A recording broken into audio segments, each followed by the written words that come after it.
ETF index mutual funds నేర్చుకుని stock మార్కెట్లో రాణించాలనుకుంటున్నారా? వెంటనే ఈ నెంబర్కి కాల్ చేయండి.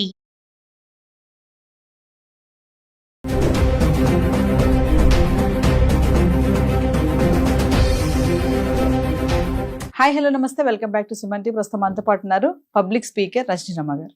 నమస్తే మ్యామ్. నమస్తే నవీన. మ్యామ్, ప్రెసెంట్ డేస్ లో మనకు పనులన్నీ అయిపోయాక ఏదైనా కొంచెం టైం దొరికింది, ఇలా కూర్చుందాం అంటే, కూర్చొని మాట్లాడుకుందాం అంటే, ఆ టైంలో కూడా మన చేతిలో మొబైల్ ఉంటుంది. అవును, ఖచ్చితంగా మొబైల్ పట్టుకొని ఏదో చూసుకుంటున్నాం అనేసి ఇదే పని. అంటే ఒక్కరోజు కూడా ఆ మొబైల్ మనం పక్కన పెట్టి ఉండలేమా? ఈ మధ్య కాలంలో ఈ జనరేషన్ లో వైఫ్ అండ్ హస్బెండ్ రిలేషన్స్ చూసుకుంటే, మ్యారేజ్ అయ్యాక పెళ్లి ఆల్బమ్ ఉంటది చూసారా, అది వచ్చే లోపే డైవర్స్ అయిపోతున్నాయి కొంతమందికి. అంటే అక్కడ డిస్టర్బెన్స్ అనేది ఈ సోషల్ మీడియా, ఈ గ్యాడ్జెట్స్ వల్ల కూడా వస్తుంది. ఎంతమంది వైఫ్ అండ్ హస్బెండ్స్ అసలు మీరు అన్నట్టుగా ఒక వీడియోలో చెప్పారు, పడుకునే ముందు కాసేపు కూర్చొని మాట్లాడుకోవాలి అని. ఆ మాట్లాడుకునే టైం లేదు. అక్కడ కూడా హస్బెండ్ గానీ వైఫ్ గానీ, హస్బెండ్ అనొద్దు, మన వైఫ్స్ కూడా ఆగి తయారయ్యారు. ఆ టైంలో కూడా బెడ్ మీద కూర్చొని కూడా పడుకునే టైంలో ఆ 10-11 అయినా కూడా ఆ మొబైల్ తోటే.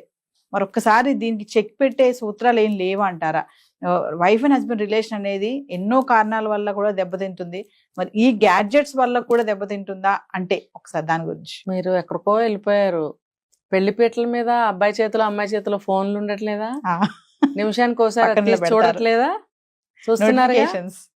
పెళ్లి జరిగేటప్పుడు కూడా ఏంటండి, ఒకళ్ళనొకళ్ళు చూసుకోవాలి కదా. ఇప్పుడు పాపం ఒక నిమిషం కావాలి, పక్కన పెడతారు జీలకర్ర బెల్లం పెట్టినప్పుడు. లేకపోతే అక్కడ కూడా పట్టుకుంటారు. ఎందుకంటే పంతులు చెప్తారు, జీలకర్ర బెల్లం పెట్టినప్పుడు తెర ఒకటి అడ్డం పెడతారు. ఆ తెర తీయంగానే చూపులు కళ్ళు కలిపి చూసుకోమంటారు. చూపులు కలిసిన శుభవేళ అంటారు దాన్ని. అంటే అది ఆచారం పాతది. ఇప్పుడు పెళ్లికి ముందే లవ్వులు చేసుకుంటుంటే ఇంకా తొలి చూపులు ఏంటి, లేకపోతే చూపులు కలిసిన శుభవేళ ఏంటి, అదేం కాదు. సాంప్రదాయాన్ని పోగొట్టకూడదని అది ఒకటి ఏర్పాటు చేస్తారు. అసలు అర్థం అప్పుడు చూసుకోవాలి అని. అలా చూసుకోవడం వల్ల కళ్ళు కమ్యూనికేట్ చేస్తాయి వాళ్ళ భావాల్ని, వాళ్ళ మనసులో ఉన్న ఉద్దేశాలని కూడా. ఇప్పుడు అది లేకుండా పెళ్లి పీటల మీదే నిమిషానికి ఒకసారి సెల్ ఫోన్ చూస్తారు. ఇంకా గట్టిగా మాట్లాడితే పెళ్లి కొడుకే ఫోన్లో డెకరేషన్ వాళ్ళతోటి ఆ చుట్టాలు గనక వస్తుంటే లొకేషన్ పెట్టమని పెళ్లి కొడుకుకి ఫోన్ చేసి అడగడం లాంటి దరిద్రమైన పనులు కూడా జరుగుతున్నాయి. పక్కన ఎవరైనా చూసుకోవచ్చు కదా, పెళ్లి కొడుకే ఫోన్ చేస్తారు. చుట్టాలు అవనివ్వండి, ఫ్రెండ్స్ అవనివ్వండి, లేదా పెళ్లి కూతురు తరఫు వాళ్ళైతే ఆ అమ్మాయికి చేస్తూ ఉంటారు. ఇది అసలు ఎంత మాత్రం కరెక్ట్ కాదు. ఉంటారు కదా పక్కన, లేదంటే వెడ్డింగ్ కార్డ్స్ మీద నెంబర్స్ ఇస్తారు, ఫోన్ నెంబర్స్. ఆ నెంబర్కి ఫోన్ చేస్తే వేరే ఎవరి నెంబర్ అని ఇస్తే వాళ్ళు చూసుకుంటూ ఉంటారు. ఆ పని చేయరు, డైరెక్ట్గా వీళ్ళకే ఫోన్లు చేస్తారు, మా ఫ్రెండే కదా, మా సొంత చుట్టమే కదా అని చెప్పి.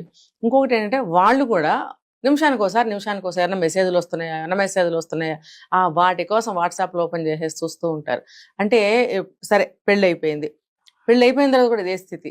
పెళ్లికి ముందు అంటే పెళ్ళి అయ్యే వరకు పోనీ మాటలు ఉండవు అనుకుందాం, పెళ్ళి అయిన దగ్గర నుంచి మాట్లాడుకోవచ్చుగా పోనీ. అప్పుడైనా ఫోన్ పక్కన పెట్టి పెళ్లి అయింది కాబట్టి, భార్యాభర్తలు అయ్యారు కాబట్టి ఏదన్నా మాట్లాడుకోవడానికి ట్రై చేయాలి. మాట్లాడరు. ఏంటంటే వీళ్ళకి మీడియా ద్వారానే మాటలు కూడా, ఇందులో ఏదైనా చూస్తారు దాని గురించి మాట్లాడుకుంటూ ఉంటారు. నేను చూశాను. ఆ ఫోన్లో చూడడము, చెప్పుకోవడం, నవ్వుకోవడము, లేదా కాసేపు ఫ్రెండ్స్ వస్తే కొంచెం ఎంటర్టైన్ చేస్తారు. ఇంకా వాళ్ళు ఎంతసేపు ఉండరు కదా, తర్వాత మళ్ళీ వీళ్ళలాగా.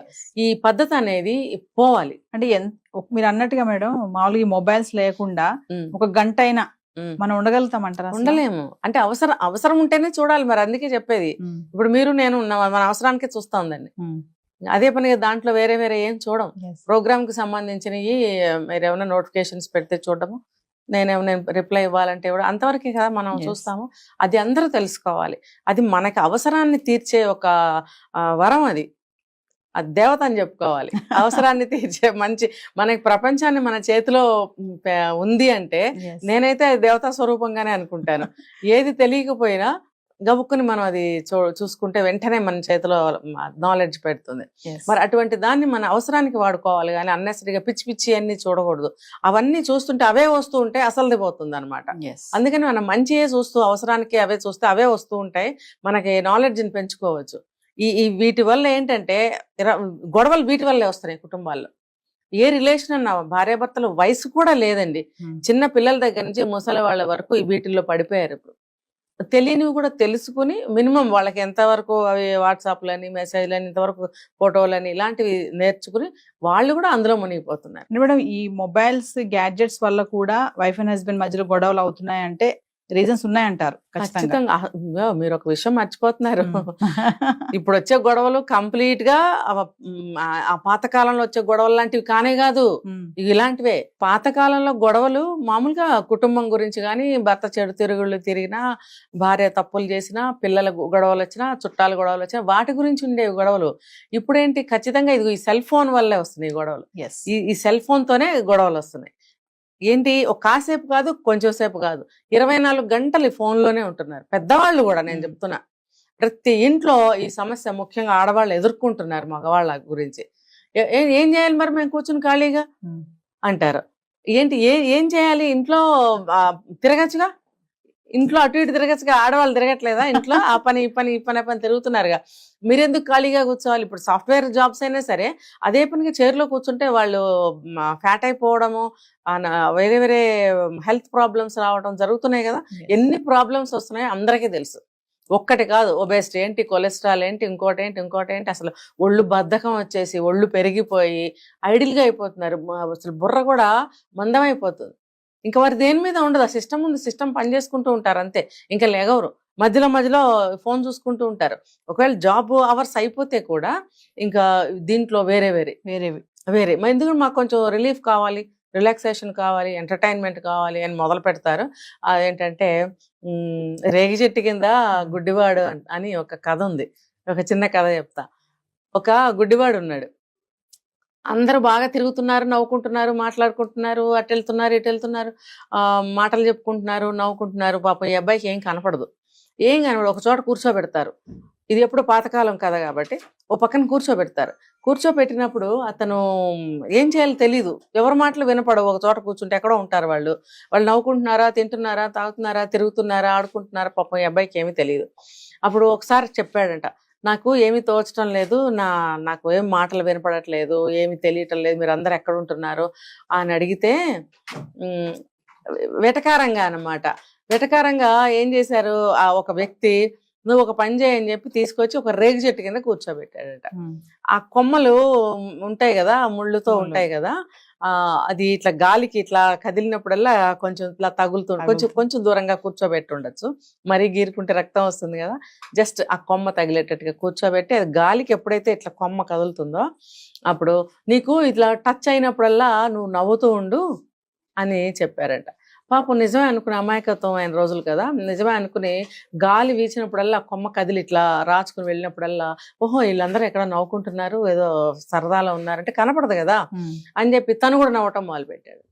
అలా ఎంతోసేపు అనమాట. అంటే ఆ భ్రమ మాయాలో ఉంచేసి వీళ్ళ పని వీళ్ళు. అలాగా వీళ్ళు కూడా ఏంటంటే ఒక్కట్లే సెల్ ఫోన్ పెట్టేసుకుని ఇలాగా రేగి చెట్టు కింద గుడ్డివాళ్ళలాగా నవ్వుకుంటూ ఉంటారు. అంటే అక్కడ ఒక్కళ్ళే ఉన్నాను, నేను ఇవేవో చూసుకుంటూ నవ్వుకుంటున్నాను, ఇంకా కుటుంబం ఉంది, నేనేం మాయలో ఉన్నాను అని తెలుసుకో. అతను రేగి చెట్టు కింద కూర్చున్నాడంటే అతను గుడ్డివాడు కాబట్టి అది వేరే విషయం. నువ్వేంటి కాళ్ళు అన్నీ ఉన్నవాడివి, నువ్వు లెగవాలి, తిరగాలి, మాట్లాడాలి, ఇంట్లోకి ఏమైనా వస్తువు కావాలని అడగాలి, అవసరం లేకపోయినా అడగాలి, అంటే కొంచెం మాట్లాడటం, లేకపోతే మాట్లాడటం మర్చిపోతారు. ఇప్పటికే మన తెలుగు అంతరించిపోయింది. చాలా మందికి తెలుగు తెలీదు, వాళ్ళ రీజనల్ తెలుగు అనేది ఉంటుంది, ఏ స్టేట్ అయినా ఏ జిల్లా అయినా ఆ లాంగ్వేజ్ని మర్చిపోతున్నారు. ఏదోదో మాట్లాడేస్తుంటారు, మిక్స్ చేసేసి లాంగ్వేజ్ని, లేదంటే ఇంగ్లీష్లో మాట్లాడుకుంటారు. అలా మాట్లాడుతూ ఉంటే ఇంట్లో మన చెప్తారు పడికట్టు మాటలు అంటారు కదా, అంటే మన ఇంట్లో అలవాటు ఉన్న మాటలు, మన ప్రాంతానికి సంబంధించిన మాటలు ఉంటాయి. అవి మనం ఒకరితో ఒకరు మాట్లాడుకుంటూ ఉంటే ఆ మాటలు రిపీటెడ్గా తిరుగుతూ ఉంటే ఆ భాష బ్రతికి ఉంటుంది అనమాట. ఇంకొకటి ఏంటంటే మనం అలా మాట్లాడుకోవటం వల్ల మన ఫీలింగ్స్ని చాలా బాగా కన్వే చేయగలుగుతాం కూడా. అలా అనమాట. అది పోయింది. నేను చెప్పేది ఏంటంటే ఇలా ఇంట్లో తిరుగుతూ ఉండండి, ఏదో ఒకటి మాట్లాడుతూ ఉండండి. అప్పుడు ఇంట్లో వాళ్ళకి కమ్యూనికేషన్ బాగుంటుంది, ఇంకా చెప్పాలంటే వాళ్ళ రిలేషన్స్ బాగుంటాయి, ఏదైనా ఒక విషయం గురించి షేర్ చేసుకున్న వాళ్ళు అవుతారు. మరి ఒక పని ఏదైనా చెయ్యాలి అంటే షేర్ చేసుకోవటం ద్వారా మనం ఓకే అని ఒక డెసిషన్ తీసుకోవడానికి బాగుంటుంది, అన్ని విధాలా బాగుంటుంది. అంటే మనకి ఏదైనా సమయం దొరికింది అంటే కొంచెం మన వాళ్ళతో మాట్లాడాలి. ఖచ్చితంగా. కూర్చొని. ఆ టైంలో కూడా మనం మొబైల్ పట్టుకుని అంటే ఆ, టైం దొరికింది కదా కాసేపు మొబైల్ చూద్దాం అనుకోకుండా దాన్ని కొంచెం పక్కన పడేస్తే ఉమ్, షేర్ చేసుకోవాలి. వైఫ్ అండ్ Share హస్బెండే గానీ, అవును. పిల్లలతో గానీ, పేరెంట్స్ గానీ, ఎవరైనా సరే. అవును. ఇంకొకటి కాస్తంత ఖాళీ దొరికితే ప్రతి ఇంట్లో ఒక హాలో ఒక బాల్కనీ ఏడుస్తుంది కదా, కూర్చుని కాసేపు 2 నిమిషాలు ఏమంటారు నేచర్ని నేచర్ని కూడా మనం కొంచెం ఆస్వాదించాలి. అది ఎండ అవనివ్వండి, వేడి అవనివ్వండి, చల్ల అవనివ్వండి, వర్షం అవనండి, కాసేపు కూర్చుంటే అది ఏంటంటే ప్రశాంతమైనటువంటి ఒక ఫీలింగ్ బ్రెయిన్ లోకి Yes. వెళ్తుంది. ఎండాకాలం అయినా సరే ఏముంది, కూర్చోండి ఇద్దరు కాసేపు ఎక్కడో చోట కూర్చోండి, ఇంట్లోనో బాల్కనీలో కూర్చొని ఒక 15 నిమిషాలు 20 నిమిషాలు కూర్చోండి, ఏదో ఒకటి ఎవరో ఒకరు కనిపిస్తుంటారు, 2 మాటలు అలా మాట్లాడుకోవచ్చు కదా. ఇంట్లోనే ఆ సిస్టమ్ దగ్గర ఒకళ్ళు, ఈ సెల్ ఫోన్ దగ్గర ఒకళ్ళు, పొయ్యి దగ్గర ఒకళ్ళు అలా మగ్గిపోతే వాళ్ళ ప్రపంచం ఏం ఉండదండి.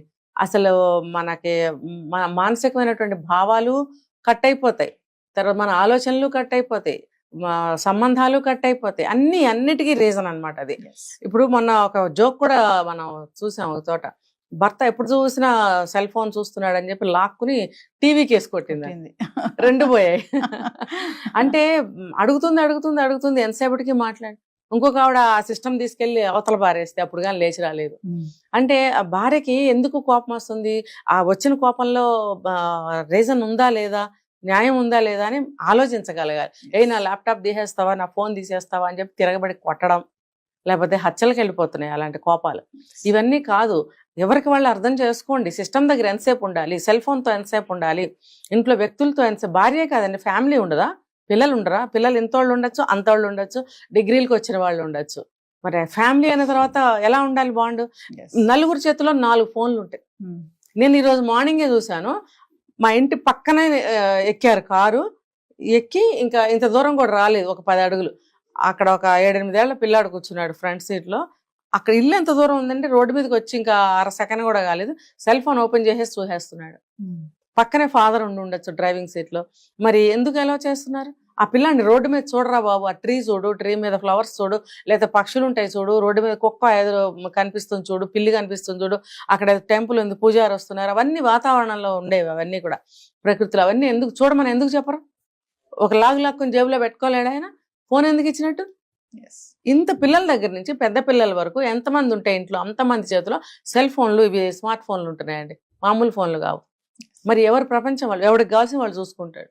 టైంకి ఇది మాత్రం ఎక్కడి నుంచి వస్తుంది అంటే ఇంట్లో భార్య మాత్రం వెళ్ళి వండాలి, ఆవిడ కూడా తూతు మంత్రంగా వంట చేసేసి గవా ఫోన్ చూసుకుంటుంది. దీనివల్ల ఏమవుతుందంటే మానవ సంబంధాలు, కుటుంబ సంబంధాలు తెగిపోతాయి, తర్వాత మానసికంగా వాళ్ళు కుంగిపోతూ ఉంటారు, ప్రేమలకి నోచుకోరు, వ్యవహారాలు నాశనం అయిపోతాయి, అన్ని ఆర్టిఫిషియల్ గా జరిగిపోతుంటాయి, అంతే మెకానికల్ గా. Thank you.